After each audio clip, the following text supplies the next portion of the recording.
इयत्ता 5वी मराठी पुस्तकातील सावरपाडा एक्सप्रेस कविता राऊत हा पाठ आज आपण पाहणार आहोत। इथे तुम्हाला कविता राऊत दिसत आहे।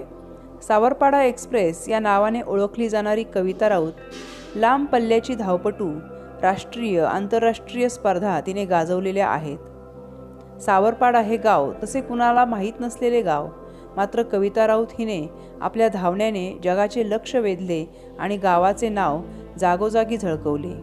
एका जिद्दीचा प्रवास काय असतो याचं मूर्तिमंत उदाहरण म्हणजे कविता राऊत। बिकट आर्थिक परिस्थितीवर मात करत कविताचा सावरपाडा एक्सप्रेस बनण्याचा प्रवास खडतर होता।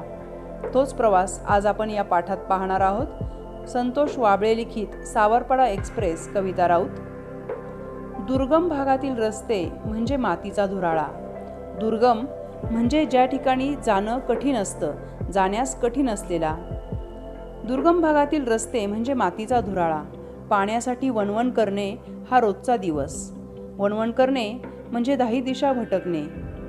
अशा प्रतिकूल परिस्थितीत, प्रतिकूल म्हणजे कठीण परिस्थिती, वाईट परिस्थिती, कुरकुर न करता, कुरकुर करणे, तक्रार करणे, हार न मानता जीवन जगणे म्हणजे एक दिव्यच। अशा खेड्यापाड्यांमध्ये गुणवत्ता असते, पण ती शोधावी लागते। गुणवत्ता, उत्तम दर्जा, उत्तम गुण। मुलांनो, असं एखादं ठिकाण की जिथे जाणं कठीण आहे, पाण्यासाठी वणवण करावी लागते, रस्त्याला सगळ्या धुराळा आहे आणि तरीसुद्धा परिस्थितीशी लढून तिथे राहणं, हार न मानता जीवन जगणं हे खूप मोठं दिव्य काम असतं। आणि अशा ठिकाणी आपल्याला गुणवत्ता पाहायला मिळते, मात्र ती फक्त शोधावी लागते। असाच एक डोंगरदऱ्यांनी वेढलेला आदिवासी पाडा। पाडा म्हणजे आदिवासी वस्ती। पाण्याच्या शोधासाठी तिथे मैलोनमैल भटकंती करावी लागते। भटकंती करणे म्हणजे भटकणे, फिरणे। त्याच आदिवासी पाड्यावर अनवाणी पायांनी चालणारी, लाकूड फाटा गोळा करणारी एक मुलगी। अनवाणी म्हणजे पायात काहीही न घालता आणि लाकडं गोळा करणारी एक मुलगी। तिने राष्ट्रकुल आणि आशियाई क्रीडा स्पर्धेत भारताचा दबदबा निर्माण केला। दबदबा निर्माण करणे म्हणजे दरारा निर्माण करणे आणि ऑलिम्पिक स्तरावर झेप घेतली। या आंतरराष्ट्रीय धावपटूचे नाव आहे कविता राऊत आणि त्या पाड्याचे नाव आहे सावरपाडा। हा पाडा नाशिक जिल्ह्यातील त्र्यंबकेश्वर तालुक्यात आहे। कविताचे बालपण निसर्गाच्या सानिध्यात गेले। तिची आजवरची वाटचाल एक दीर्घ साधना बनली आहे। साधना म्हणजे तपस्या। तिने राष्ट्रकुल स्पर्धा, आशियाई क्रीडा स्पर्धा, ऑलिम्पिक स्पर्धा या सर्वच स्तरावर भरारी घेतलेली आहे। झेप घेणे म्हणजे भरारी घेणे। राष्ट्रकुल क्रीडा स्पर्धेत कांस्य आणि आशियाई क्रीडा स्पर्धेत रौप्य व कांस्य अशी पदके कविताने पटकावली आहेत। पटकावणे म्हणजे मिळवणे। लागोपाठच्या या दोन्ही स्पर्धांमध्ये भारताचे नाव उंच करणारी धावपटू म्हणजे सावरपाडा एक्सप्रेस कविता राऊत। चीनमधील गुआंगझू येथे झालेल्या आशियाई क्रीडा स्पर्धेत 10,000 मीटर धावण्यात कविताचे सुवर्णपदक अवघ्या सेकंदाने हुकले। पण त्या प्रसंगी कविताची समजूत तिच्या आईने काढली। आईच्या शब्दांनी कविताला दिलासा मिळाला। दिलासा मिळणे, धीर मिळणे। इथे सुवर्णपदक काही सेकंदांनी हुकल्यानंतर ती अतिशय नाराज झाली, मात्र तिच्या आईने तिची समजूत काढल्यानंतर तिला धीर मिळाला। अवघ्या 4थी शिकलेल्या आईच्या समंजस शब्दांनी कविताला आजवर अनेक कठीण प्रसंगी आधार दिला आहे। कष्टप्रद अनुभवामुळे कविताचे पाय कणखर बनले। कणखर म्हणजे ताकदवान। नाशिक जिल्हास्तरीय शालेय क्रीडा स्पर्धेत कविताने धावण्यात प्रथम क्रमांक मिळवला। पण कविताचे वेगळेपण तिचे वडील रामदास आणि आई सुमित्रा यांना फारशा तीव्रतेने त्यावेळी जाणवले नाही। ती मुलगी इतरांपेक्षा वेगळी आहे हे लहानपणी त्यांच्या लक्षातच आलं नाही। कविताच्या पायांमधील चमकदार दौड हेरली ती प्रशिक्षक विजेंद्र सिंग यांनी।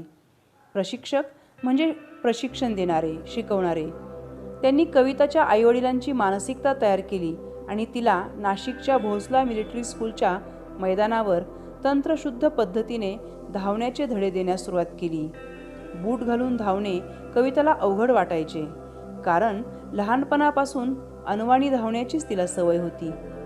विजेंद्र सिंग यांनी तिच्याकडून बूट घालून धावण्याचा सराव नियमितपणे करून घेतला। हिऱ्याला पैलू पाडल्यावर त्याचे तेज अधिकच फैलावणे, पसरणे। जसं हिरा पैलू पाडला की आणखी चकाकतो, अगदी तसंच विजेंद्रसिंग यांनी केलं. तसेच तिच्या बाबतीत झाले. गुजरातमधील गांधीनगर येथे झालेल्या राष्ट्रीय पातळीवरील शालेय स्पर्धेत धावण्यात रौप्य पदक मिळवून तिने यशाचा आरंभ केला. आरंभ करणे म्हणजे सुरुवात करणे. पुढे मग नाशिक येथे सराव आणि हर्सुल येथे शिक्षण अशी कसरत कविता करत होती. कविताची ही ओढाताण पाहून विजेंद्रसिंग यांनी तिला 11वीसाठी भोसला मिलिटरी कॉलेजमध्ये प्रवेश मिळवून दिला. ओढाताण म्हणजे धावपळ. ती राहणार कुठे हा कविताच्या आईवडिलांना पडलेला प्रश्नही विजेंद्रसिंग यांनी सोडवला. 24 ऑक्टोबर 2002 पासून पुढील 5 वर्षे ती त्यांच्याच घरी राहिली. स्वतःचा एक मुलगा आणि एक मुलगी असलेल्या या सिंग दाम्पत्याने आपली दुसरी मुलगी म्हणून कविताचा सांभाळ केला. दाम्पत्य म्हणजे पती पत्नी. तिच्या धावण्याच्या गतीकडे विजेंद्रसिंग यांनी लक्ष पुरवले आणि त्याची प्रचिती म्हणजेच कविताचे यश. प्रचिती म्हणजे अनुभव. एका पाठोपाठ एक विक्रम तिच्या नावावर झळकू लागले. कविताच्या यशामुळे हर्सुल, सावरपाडा या भागास नवी ओळख मिळाली. आज केवळ राऊत कुटुंबालाच कविताचा अभिमान वाटतो असे नाही, तर संपूर्ण हर्सुल परिसराची हीच भावना आहे. फक्त कुटुंबालाच नाही तर संपूर्ण परिसराला तिच्याविषयी अभिमान वाटत आहे. नवी दिल्लीतील राष्ट्रकुल स्पर्धेत कविता जिंकल्याचे जाहीर होताच हर्सुल, सावरपाडा येथे जणू काही दिवाळीच साजरी झाली होती. एवढा सर्वांनी आनंद व्यक्त केला होता. स्पर्धेत विजयी झाल्यानंतर कविता आपल्या गावी येणार म्हणून सकाळपासून जो तो स्वागताच्या कामात गुंतला होता. कविताचे कौतुक करण्यासाठी गावोगावचे लोक हजारोच्या संख्येने उपस्थित झाले होते. लेकीभोवती निर्माण झालेलं वलय, तिला सत्कारासाठी घेऊन जाण्यास येणाऱ्या आलिशान गाड्या, पत्रकारांचा गराडा, यामुळे आपली लेक लई मोठी झाली याचं समाधान तिच्या आईच्या डोळ्यामध्ये सहज वाचता येत होतं. कविता बंगळूर येथे विशेष प्रशिक्षणासाठी गेली असताना रोज किमान एकदा तरी आईशी फोनवरून बोले. यावरून त्या मायलेकीचे गहिरे नाते दिसून येते. गहिरे म्हणजे दृढ, घट्ट. कविता सांगते, आईशी बोलल्यावर मनाला वेगळंच समाधान वाटतं. दिवसभरात जे झालं ते सर्व मी आईला सांगते. माझ्या त्रासाबद्दल मात्र तिला मी काहीच सांगत नाही, कारण ते ऐकून आईला उगीच वाईट वाटत राहतं. कविता हळवी आहे. प्रसिद्धीच्या वलयाने तिच्या स्वभावात काही फरक पडलेला नाही हे इथं दिसून येतं. बाप लेकीच्या नात्यातील वीणही तितकीच गहिरी. लहानपणी आपले बोट धरून चालणाऱ्या कविताच्या पायांमध्ये मोठेपणी इतके बळ येईल असे तिच्या आईवडिलांना कधी वाटलंच नव्हतं. कविताच्या यशाचं सर्व श्रेय ते प्रशिक्षक विजेंद्रसिंग यांना देतात. जेव्हा कविता प्रतिकूल आर्थिक परिस्थितीशी झगडत होती तेव्हा तिला आर्थिक मदत मिळावी म्हणून जो भेटेल त्या प्रत्येकास विनंती करण्यात विजेंद्रसिंग यांनी कोणताही कमीपणा वाटू दिला नाही. तेव्हा त्यांनी कमीपणा वाटू दिला असता तर कदाचित आज कविता या स्थानापर्यंत पोहोचू शकली नसती. कविता जी मोठी झाली आहे त्यामध्ये विजेंद्रसिंग यांचा खूप मोठा वाटा आहे. त्यांनी तिला 5 वर्ष तर सांभाळलंच, परंतु तिला आर्थिक मदत मिळावी यासाठी सुद्धा खूप धडपड केली. गेल्या काही वर्षांपासून कविता कुटुंबापासून दूर राहत असली तरी तिने सर्वांचे प्रेम जपले आहे. घरचे सण समारंभ, उत्सव यामध्ये प्रत्यक्ष सहभागी होता येत नसल्याची खंत कविताला वाटते. खंत वाटणे, दुःख वाटणे. तिच्या या स्पर्धांमध्ये सहभागी होत असल्यामुळे बऱ्याचदा घरी असणारे सण समारंभ यामध्ये तिला सहभागी होता येत नाही याचं तिला खूप दुःख होतंय. बंगळूरच्या क्रीडा केंद्रात कविताला तिच्या आवडीच्या अजून एका गोष्टीपासून दूर राहावे लागते. ती म्हणजे वांग्याची भाजी आणि नागलीची भाकरी. नागली म्हणजे नाचणी. कवितामुळे सावरपाड्याचे नाव आज सर्वदूर पसरले आहे.